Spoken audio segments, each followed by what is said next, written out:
अली हैदर के नए गाने के साथ शानदार वापसी। गाने को चार चांद लगाने वाली भारतीय खातून कौन? तफसीलात जानते हैं इस वीडियो में। पाकिस्तान म्यूजिक इंडस्ट्री से ताल्लुक रखने वाले मारूफ गुलकार अली हैदर तकरीबन एक दहाई के बाद एक बार फिर मौसीकी की दुनिया में कदम रखने के लिए तैयार हैं। डैलस में शानदार तरीके से अली हैदर ने मौसीकी की दुनिया में वापसी का सफर शुरू किया। फन एशिया थिएटर डैलस में गुलकार के नए गाने ढोलन यार का रेड कार्पेट प्रीमियर मुनक्कद किया गया, जिसमें हाजरीन उनके गाने से महसूर होते रहे।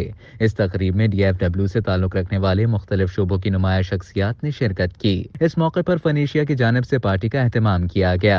अली हैदर के मद्दाहों ने उनकी म्यूजिक इंडस्ट्री में वापसी पर खैर मकदम किया।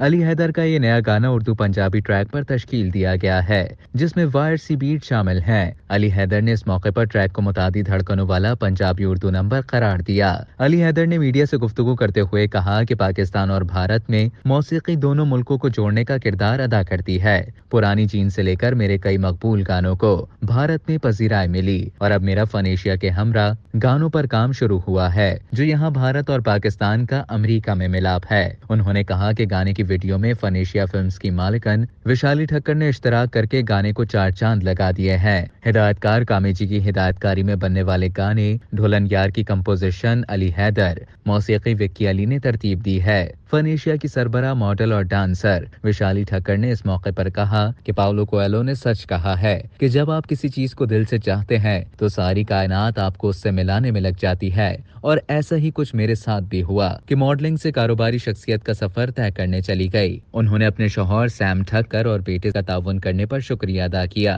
फन एशिया की 5वीं सालगिरह के मौके पर सैम ठक्कर ने चंद बड़े ऐलानात भी किए और हाजरीन को बताया कि रेडियो कारवान अब फन एशिया का हिस्सा है। इस तरह अब डैलस में हमारा मुकाबला करने वाला कोई रेडियो बाकी नहीं रहा।